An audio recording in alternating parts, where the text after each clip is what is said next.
It's Marvin Tansley. I'm with Agile, and I'm a partner, and I'm managing the Microsoft relationship and the services associated with this. I'd like to introduce Mavi. Mavi, why don't you tell us a little bit about yourself and what you do? Hey, thank you. So hello, everyone. My name is Mavi, and I lead the Microsoft 365 Customer Acceleration team. My team helped customers basically deploy all their security and compliance products across the organization. Think of us as the voice of the customer within engineering. We're there for the customers, and we're there to help the engineering team prioritize and build better products based on our customers' needs. Happy to be here.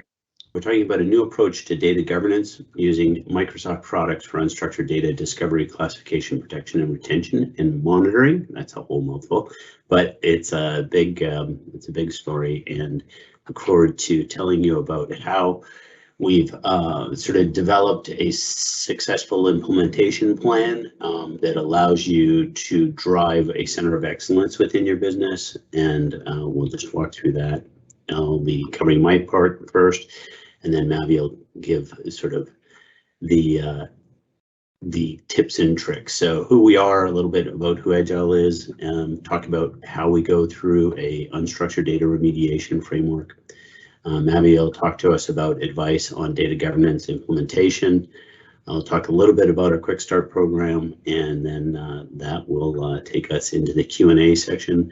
We'll be, since there's two of us, we'll be monitoring a little bit on the Q&A, but we'll mostly hold Q&A for the end. So once again, thank you for joining. So a little bit about Agile. We've been a gold certified Microsoft security partner for 20 years. That's an interesting statement. That means that when we started, there wasn't a cloud, and then now there's a cloud, so that's a big change. And then also, you know, that we have very deep technical skills, but very strong consultative skills, and we focus in information security, identity, governance, risk, and compliance, and we do strategy implementation and managed services. So it's sort of our bailiwick as a company. So let's roll into the main part of this, which we're talking about our approach to data governance in O365. One of the most important points around these programs, and I guess maybe in life, is you start with a plan. So this is sort of 4 steps about strategy, program, implementation, and operation.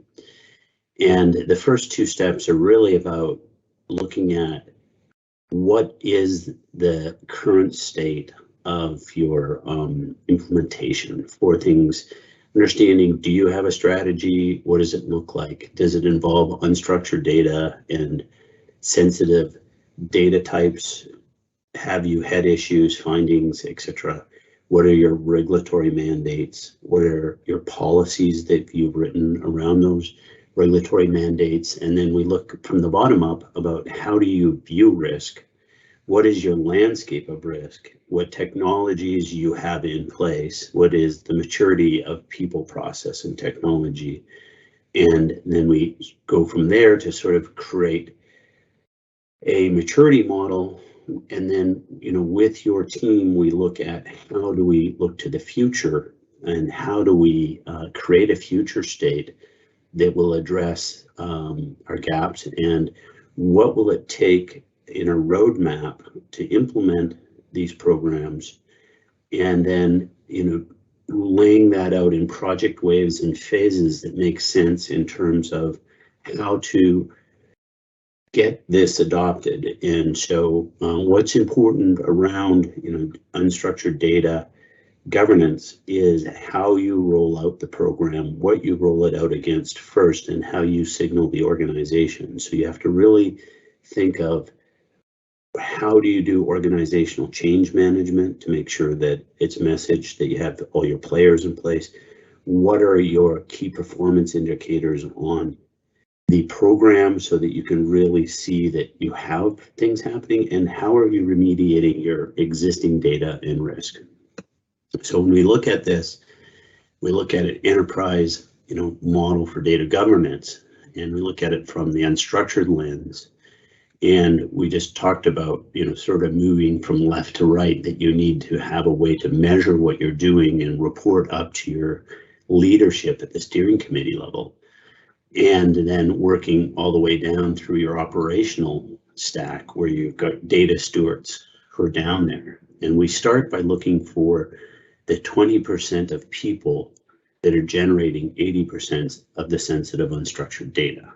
And we understand what that is, and we understand and accept that unstructured data is really just structured data in volume that's come out to do a business process. So I've exported it, it's in a flat file, it's in Excel, it's in many different formats, but we're looking for the largest volumes of unstructured data that are being used for business processes, and specifically the sensitive ones.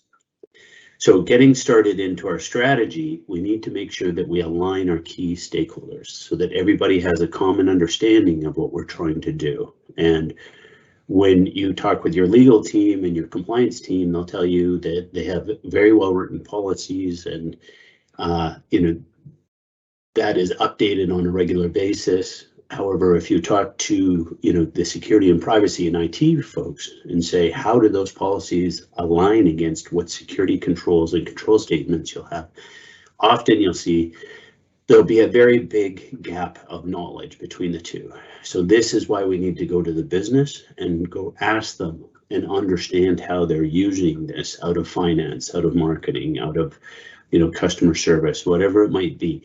Where are you generating your large volumes of unstructured data? So we do that by starting by looking and doing your scans to see what data is out there. Where does it reside? Who's using it? Interview the data users and understand where does the data come from? What do they use it for? What's the business purpose? Where does the unstructured data go? How long does it reside there? Is it deleted? All of the things that you'd want to know about the data life cycle. So you're starting at the bottom of this and really understanding what is the need for unstructured data as a business process and where does it come from? And then you develop your plans around it so that when you roll this out, that you will remediate your risk, your inherent risk of having sensitive unstructured data in a system, and you'll really focus on, what is the most important part of this, and what do we want to do, and how do we want to show it making progress. So what does that path look like? So when we look at it, we say you have to know your data, discover where it resides, understand how you're going to classify it based on the sensitivity types and the regulatory requirements you have. Decide with your whole key stakeholders, that's your policy, governance, privacy, IT, security, and the business owners, on how you're going to protect it. If I encrypt this data, will I have a problem with the business? Does it have to leave and go outside the business? What must be encrypted? What risk are we willing to take with volumes of data? Then we look at the governance aspect of how do we make sure that we have the right retention policies against it? How do we delete data? How do we archive it? And this is a really important part of the data lifecycle, so it doesn't just continue to accumulate. We look at the monitor side of it, and we're saying, okay, so we've discovered it, we've classified and protected it, we've got retention policies against it, and now how do we know that that data is staying and being used with the intended purpose? And we have the ability to discover when it's moving, we have the ability to see in audit trails what's happened, and we have the ability to then make sure that we're properly ending the data at the end of its life cycle. And then we target against what repositories are we looking at. And so it all starts with discovery. That's the critical point. We have to look at our devices, C drives, all our Office apps, O365 services, third-party cloud services for your SaaS apps. What are the data collaboration tools that are being used officially or unofficially within your organization? What are your on-premise file shares look like? Typically, this is going to be 20 years, 15 years of accumulated data in there that could be into the petabytes. Looking at, where are SQL servers used, where are databases in there, and then looking into the cloud and saying, okay, we're starting to move applications up to the cloud. How do we make sure that we know what are data and what applications are using data? So that's the discovery portion. Then what we start doing is our maturity model, and this is how we align all the key stakeholders. We also give some sort of quantitative analysis of where we are and where we want to get to. And so we look at this not just from a technology lens, we look at what is the state of our governance. Do we have assigned roles and responsibilities? Do we have data stewards for unstructured data in the business units? Do we have, a mission and vision from the top that goes into monthly meetings with the data governance committee, which goes into all the way down to the data stewards of how are they handling tickets and opening and closing tickets and managing this. And so we go through roles, we say what are our processes and procedures, how do we ask for unstructured data to become unstructured data, and how do we track it? How do we know how we're doing? Is data staying secure, or how many classifications have we created? We have our technology, what do we have existing, where are holes, where are gaps, what do we need most urgently? And then most importantly, how do we train and make aware of what data belongs to which classification? How do we roll that out in the organization? Do you have the capabilities in your organization to do this? And then the assurance aspect of it, which is really how do we assure that we know that our data, again, this is sort of monitoring, how do we make sure that we know whether it's moving or not? So the big question is how do you go through petabytes of data, millions of files, and to get to the process of removing files or determining which processes of the creation of unstructured data are most important? How do we decide? And the way we look at it is we look at the idea that you have inherent risk associated with unstructured data, that maybe it's sitting in a file share, but it's not encrypted, it's not classified, maybe the file share doesn't have access on it. So what is the controls, i.e. the likelihood? The more secure it is, the less likely that we'll see a breach. The impact of that will be determined by how big the volume of data is. So what we want to do is understand the most sensitive data domains that have the highest risk. And then we look at how do we systematically reduce the most critical risk, and then potentially to high risk, and then moving to medium and moving to low. Programs that open up and look at addressing all risk generally start up and then shut down because it's too much volume, it's too much overhead for the business to run. So when we've scanned and done our discovery, how do we get funding from our management? And the way we look at this is, let's say we do a scan and we have a threshold where we say, I'm only looking for files that have over 2,000 records in them. Once I find these files, I take an inventory and I say, okay, I've got X thousands of these. If I understand the loss of a single record and what's that worth, I can then assign an inherent risk value that I'm going to put security controls, control statements, and policies in place to make sure that it moves to a lower risk. It would obviously be zero risk if the file is deleted, but it will be in a lower residual risk position after you adopt the controls. So what you need to do, what we do, and we work with companies around, is determining what your information security risk scoring scale looks like. $10 million, well, okay, the only people that have a say in whether this is removed or not is the board. If it's all the way down to low, well, maybe that can be delegated. So what this does is it brings it up to the attention of the level that everybody understands there's risk, and you have to choose to have that level of risk.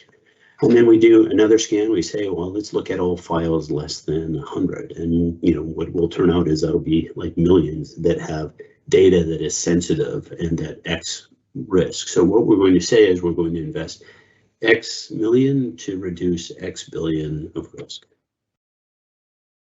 Okay, so when we look at this, we sort of say, okay, how does this all fit into the Microsoft model, and what can be done for me there? And we look at it and we say, how does a program like this start? Well, it all starts with figuring out your sensitive information types.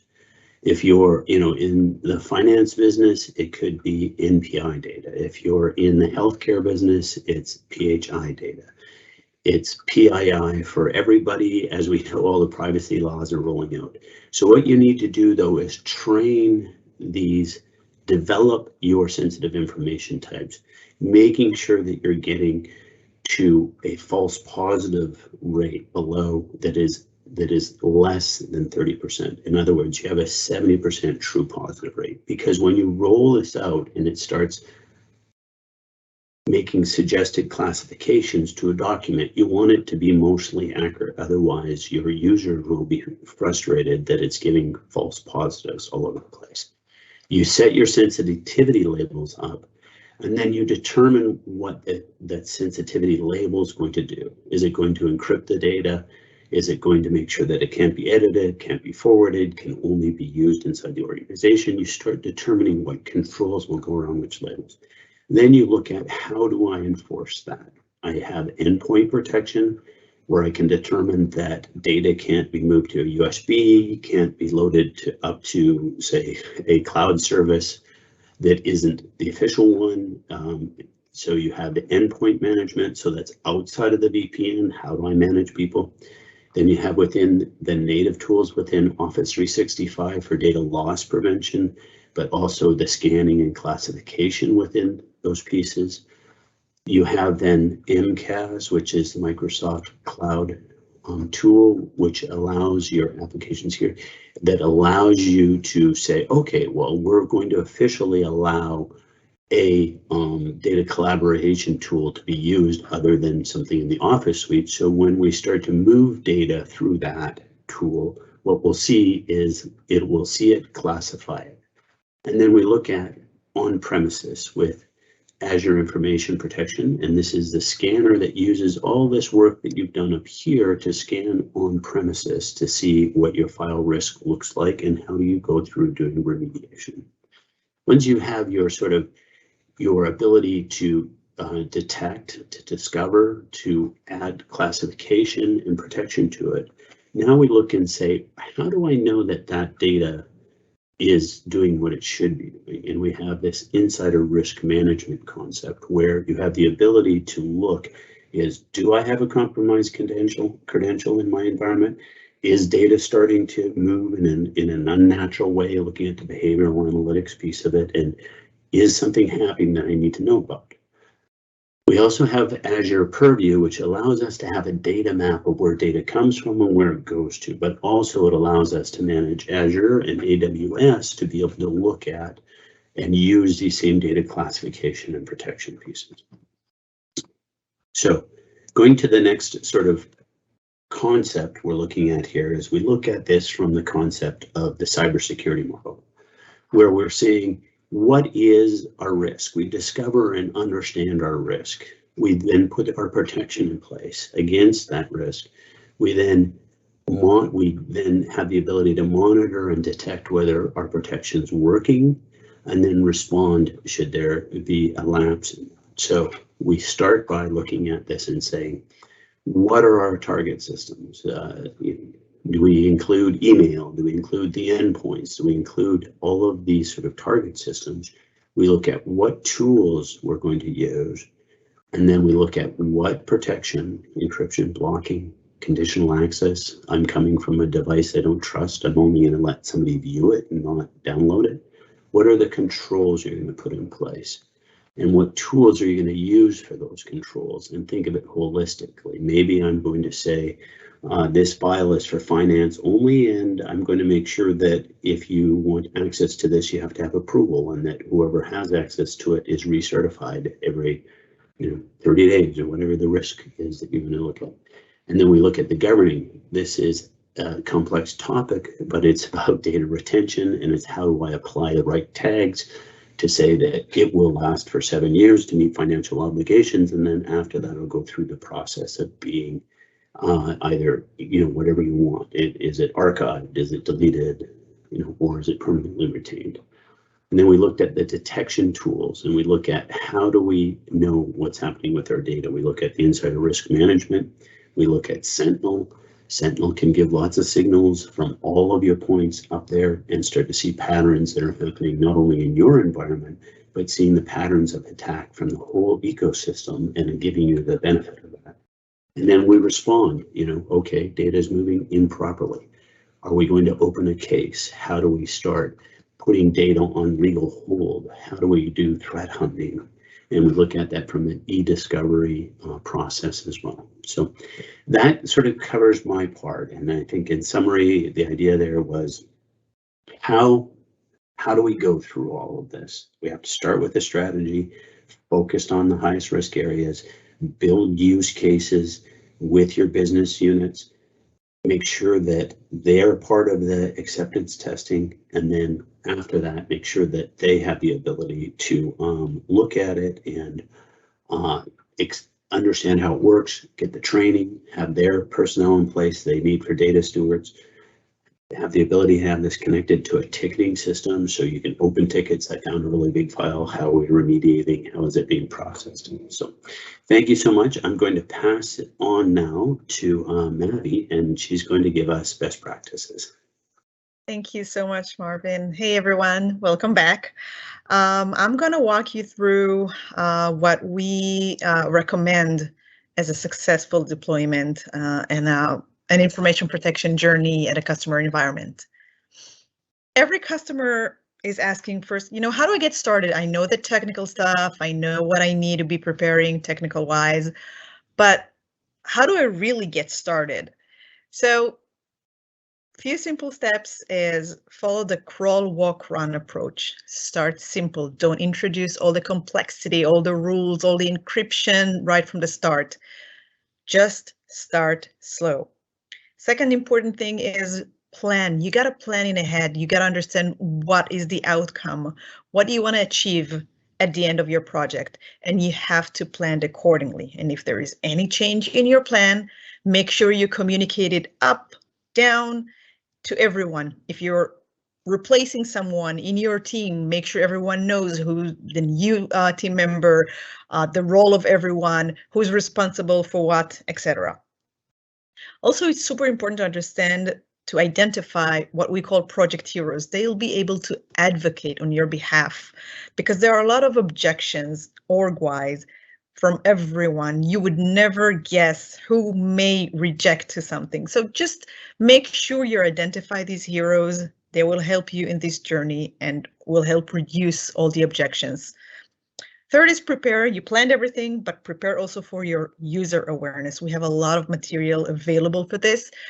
They need to understand why they're doing what they're doing, because just going and telling your end users, that's it, we're going to start using information protection, this is what you got to do, they will not understand.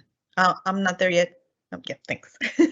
They will not understand, so they need to understand why they're doing what they're being asked to do. Then you got to prepare and train your help desk, because your end users, as well as trained as they will have questions. Things will not work. They will need some answers. They'd better get them right away. That is the best way to reduce objection in your organization. And last but not least, set clear expectations with your leadership team. Don't oversell. Don't say, hey, we're going to have information protection. We're going to cover data leakage. Everything is going to work fine. Just communicate the gaps, communicate what is going to happen, communicate the timelines, the scenarios you're going to cover. So that will help your leadership understand and not coming back to you and say, oh, you promised everything will work out just fine. So make sure to introduce the good, the bad, and also the ugly. That's fine. That's part of an information protection journey. So we talked about the non-technical side of things, but let's also talk about the technical side of the things. So We always call it the 10 simple steps to get started in your information protection journey. The first one is define what you want to classify, because you don't want to classify everything in your organization. You don't want to classify fun projects, nice to have things. You don't want to do that. Second, where to classify. Do you want to classify only inside Office applications, web applications, SharePoint, emails? Just make sure you know where you want to classify. And then how? Do you want to use auto labeling, default labeling, mandatory labeling, maybe DLP policies to complement, maybe MCAS, Microsoft Cloud App Security? Just define how you're going to do it, and also define conditions. If you want to do it, who's going to do it, scoped, how you want to do it. And then assign the labels to users and groups, again, going into the scope part. And define access rights. Then create your classification policies. This is great, you created them, but then you got to test them, because you need to make sure that all your assumption, everything you want when it's going live in your production environment, will function exactly as you want it. And then once your tests are done and you're satisfied with the outcome, go ahead and deploy it in your production environment. And last but not least, this is like an ongoing cycle, monitor and then accelerate remediation. And it's so super important to understand that your policies that you defined at first, you may fine tune them, you may add more, you may delete, you may change them. That's okay over time, because as time goes by, you realize that you can either introduce more complexity, more encryption, more robust rules, or you can go ahead because you trust your end users, and that is super fine. So what you're going to start with doesn't necessarily mean that this is what you're going to end with, but as long as you're in the journey and you know what you're doing and you know how you want to do it and you know where you want to get at the end, then you're all done. And last, we have some resources to get you started. We have deployment acceleration guide for MIP and DLP. We have created end user manual training for sensitivity labels. That includes email messages, all the end user announcements, and everything that you can go ahead and tweak and share it in your organization. We have our MIP and DLP webinar series. This is a great series that you can go ahead and watch our latest webinars in that area. You can watch the recording, you can download the deck, you can download Q&A files. And last is we have the scenario-based demo video series. We just released our last episode, episode 11. It covers end-to-end the MIP and DLP journey, and it touches more also on insider risk, on DLP, and also on MIM. That's it. Thank you so much. Thank you, Mavi. I really appreciate the journey. I know that you've had many experiences along the way helping clients, and it's hard to summarize all that, I think, in the very efficient 10 minutes that you did. But I think the important story really there is starting with this is less is more, right? So start off simple, have your plan, make sure that you don't roll this out and break your business, and that's a critical thing. So how can you reach us? Well, we Agile has some approaches. There's some data links here where you can see more about how we do this approach. We're part of the Microsoft workshop programs, so we have the ability to help you go and do that discovery phase to help put together a data governance operating model. We really feel that is the start, because it allows you to discover, understand where you're at, understand your maturity, understand where you want to go. That sort of lines everything up for you to make your request for your funding for both tools and for staff to be able to run this, because we all know that's the hardest part about rolling things out, is having the staff to do that. So by making a plan, setting the expectation, understanding what risk is, and then understanding what you're going to achieve through risk reduction is a really important starting point of it. And so all our business development team are all smiling and helping to help you. And then Mavi, of course, has given all the links for the Microsoft resources. We work fairly closely together with them. So from here, we'll go to the Q&A section. And I see that there was a question here from Josh that you answered in the string. It was sort of like, how long does it take, right? And I think that really the important part of the answer to that is, like we said, start with some use cases where your highest risk resides. Use those as your first rollout.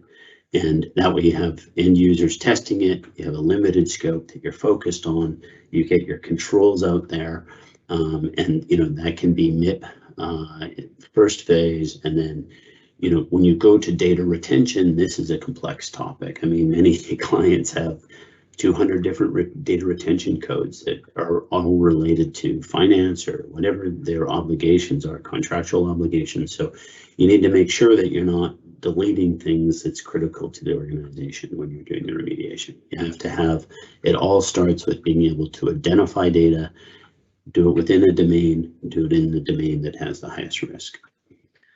Anything to add to that, Mavi? Nope, actually, then you covered it all. Okay, so anonymous. What Microsoft licensing requirements for tools discussed today? So yeah, I answered that one already because this is too complex to share. We have our page for licensing that we created. I think that will cover everything because we do have different bundles. So that depends on the product that you want to deploy. Yeah, so you got the starter and you've got the full package and lots of different things out there. So then Josh, yeah, exactly. And so then Josh asked, what are some common breaks companies experience if they roll out MIP too fast without planning? Thanks, Josh, for asking that question. Well, generally it goes like this. Someone very high up in your organization gets an encrypted email they can't read. What are you doing? And I don't want this anymore. It breaks my business, right? So those would be a break. You encrypt a bunch of data that needs to move from one department to the other, and only one department has access to it, and it's locked down. You have important outside legal counsel that you need to send data to, and you require users to bundle 40 pieces of data together, change all the labels, change them all to an external confidential label only, and then ship it out. And by the time they're done that, they've they've opened 10 tickets with you telling you that they don't wish you a Merry Christmas or Happy Hanukkah or anything like that. It's so these are the, Josh, to the answer to your question is like, it's about focus. Where is the biggest, I think, aha in all this for me is large volumes of unstructured data were structured and they moved into an unstructured state. And it was to do a business process. So if you start messing with that unstructured data, you might break a business process. So that's why you have to have a use case, talk to the end users, understand how they're using it, get them engaged in it, and make sure that they say, yes, this is a good product. And also what Mavi said before, you have the ability to say if it isn't. You have to open a ticket and say, I don't like this. It's not classifying it right. This is how you go through the process of improving your data identity so that you don't have false positives. Thank you so much for joining today, and we hope that we've added some value. Thank you. Bye-bye.